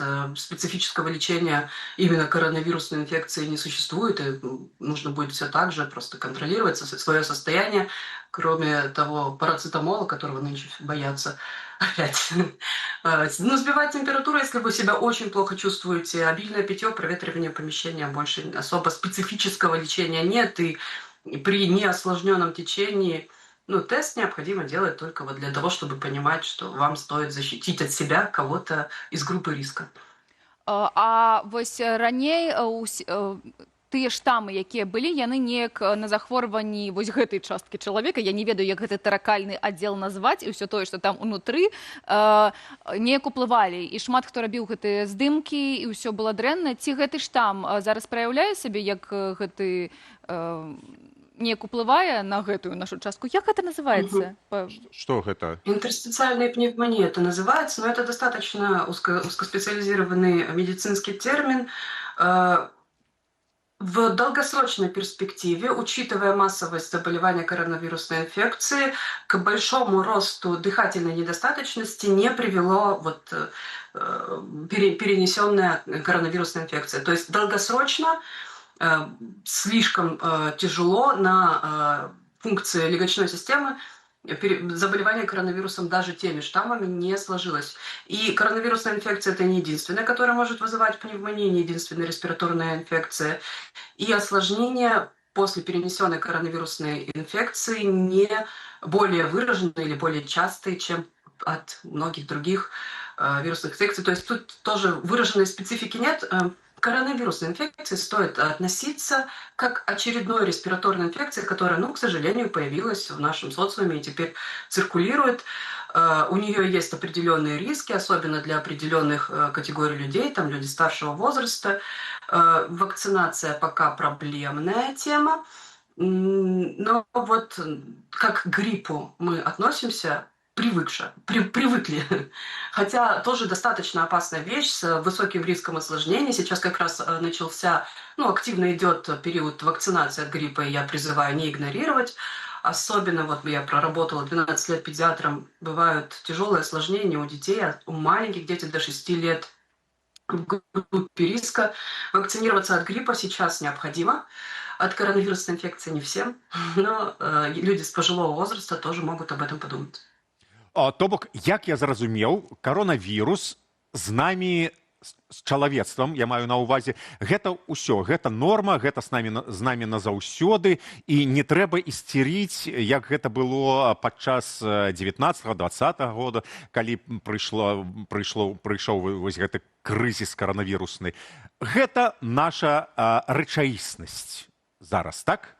Это объективно наша очевидность, наша реальность, и он не исчезнет, и он будет существовать. А вот насчет истерить, тут в зависимости от того, оптимист вы или пессимист. Он новый вирус, мы наблюдаем за тем, как он развивается. И нам пока вполне везет, ведет он себя предсказуемо в оптимистичном пути прогноза. Но никто не может гарантировать, что завтра не появится какого-нибудь другого чего-нибудь, который всех нас превратит в зомби. Надо наблюдать. Будем назирать, добра. Дзякуй вялікі. Я, калі шчыра, мне вельмі прыемна было вас пабачыць, паслухаць. Але вось гэта гуляць, піць ваду, займацца фізічнай культурай, усё гэта вельмі цяжка для простага чалавека. Хоць не паліш. Не палю, але не дапамагае. Кажуць, што трэба весці алкаголь не ўжываеш. Трэба весці сябе добра. Дзякуй вялікіх. Гэта была педыатрка, доктарка Майя Церекулова. Беражыце сябе. І мы будзем берагчы сябе, каб заставацца бадзёрымі. І зычым вам не хварэць. Аднымі словамі такімі, будьце такімі, як Цімоха Кудовіч і Віктор Шукеловіч. Верш нават.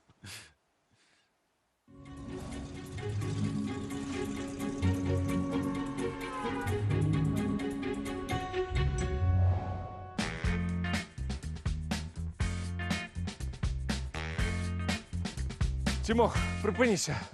Куди ми йдемо? Нечто я вже стомився зусім. Виктор, ты чуешь этот соленоватый пах? Мы наближаемся до моря. Балтика нас чакае. Сегодня идем доследовать уникальный регион. Называется Прусы. Пошли. Чакай, что? Тимох! Пруссия ж там! Гэта ж Нямецчына! Мы 20 километров уже пилим не у той бок! Ты что, с глузду з'ехаў? У тебя компас збіўся? Что адбываецца? Шановные телегледачи, даруйте Віце гэты выбух эмоцый. Бо на самой справе тэрмін Пруссия мае вельмі рознае значэнне. Вось мы, напрыклад, традыцыйна Нямецчыну называем Пруссией, хаця афіцыйна гэты тэрмін даўно не выкарыстоўваецца. А яшчэ прусы – гэта старадаўняе племя. але яно не было германскім, яно было балцкім. У той жа час пэўны кавалак Польшчы называюць Прусіяй, але гэты кавалак тэрыторыі не супадае з месцам рассялення старадаўніх прусакаў. Ну, карацей, направду, недосведчаны чалавек можа заблытацца. Ой, Цімох, ты, пэўна, думаеш, што ты такі разумны. А вось моя бабуля была разумнейшая за цябе ў 100 разоў, бо яна прусакамі называла тарканаў, і ўсё ўсім было зразумела. Шановныя тэлегледачы, даруйце, кай ласка, Віктару ягоную непаліткарэктнасць. Яна зноўку ж звязаная са шматзначнасцю слова «прус». І давайте сёння паспрабуем гэтую шматзначнасць разблытаць і вызначыцца нарэшце, што значыць гэтае слово. Запрашаю вас у цікавае падарожжа. Ідзем у Торунь. Віктар, у Торунь ідзем, пайшлі. Што? Які Торунь? Гэта ж цэнтр Польшчы. Цімох, ты з глузду з'ехаў, напэўна. Я ж хацеў на мора, на катамаране пакатацца, у моры пакупацца, рыбку з'есці. Віктар, у Торуні пернікі смачныя. Ну ладно, идем.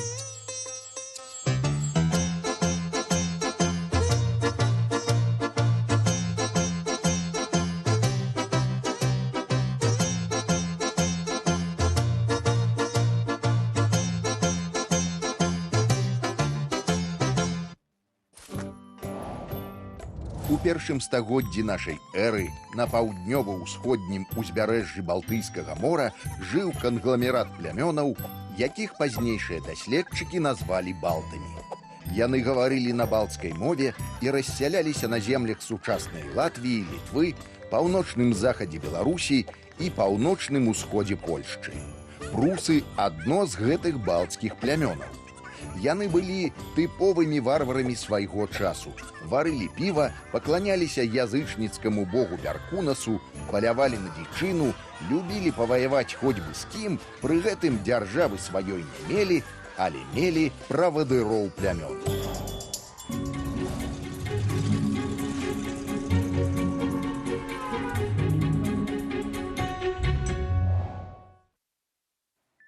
А вось глядзіце, яшчэ якая навіна пра кнігі мне трапілася.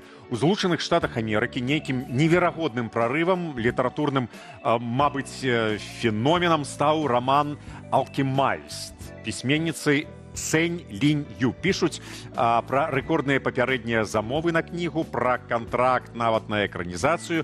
І, здаецца, якая да гэтага справа беларусам? Такое пытанне.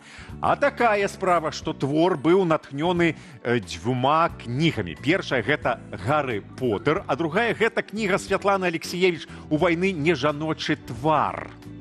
Нейкае дзіўнае спалучэнне. Алексіевіч і Роулінг. Як гэта працуе?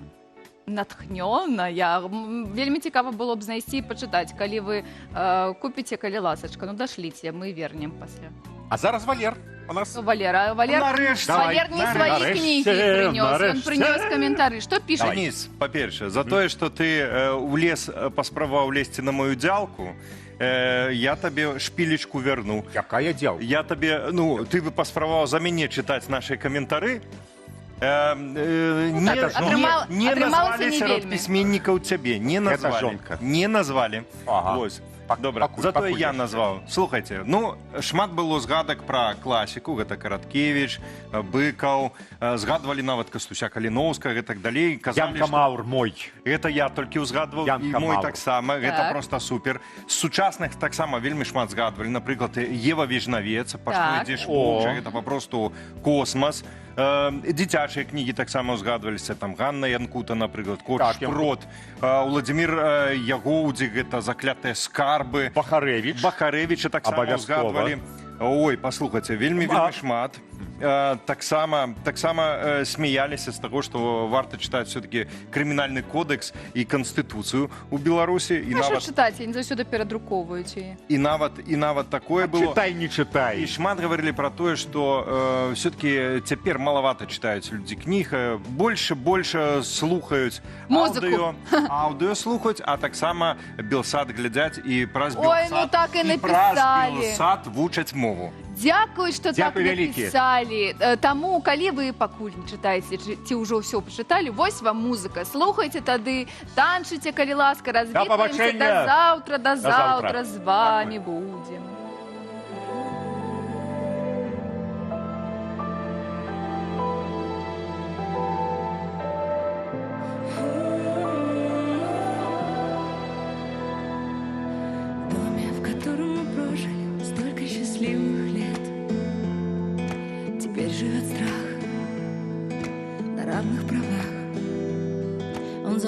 задернул шторы, запер дверь, и музыки больше не слышно за ней, и дорога домой становится все длиннее.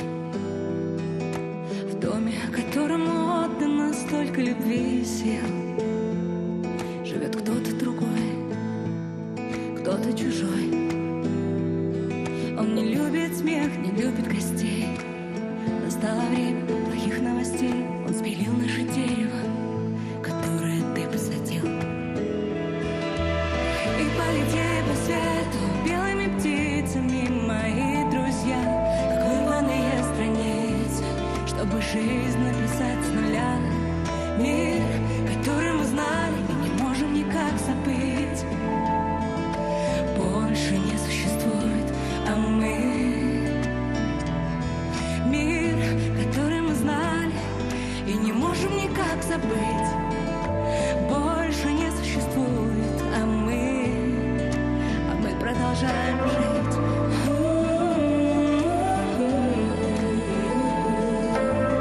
Треба жить, треба далі жить.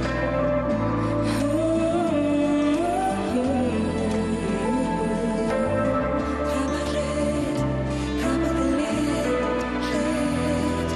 И может через 100 или 200 лет наступит сезон дождей и смоет бесследно с лица земли могилы старых вождей.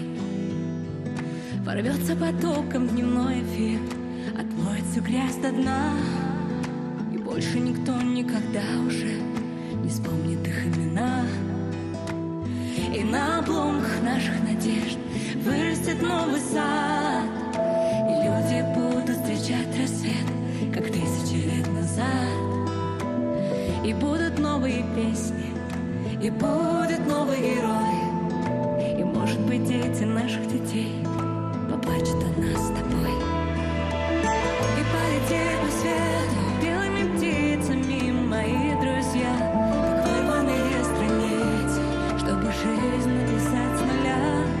Мир, который мы знали и не можем никак забыть, больше не существует, а мы продолжаем жить. Мир, который мы знали и не можем никак забыть, больше не существует, а мы продолжаем жить.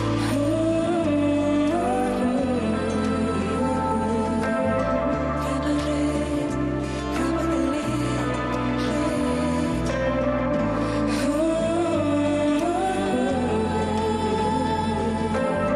Треба жить, треба далі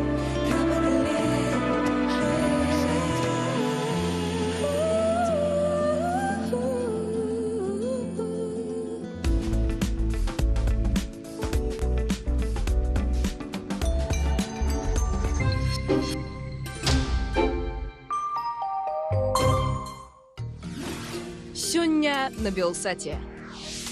О 19 гадзіне менскага часу падсумуем галоўныя падзеі дня ў інфармацыйным выданні.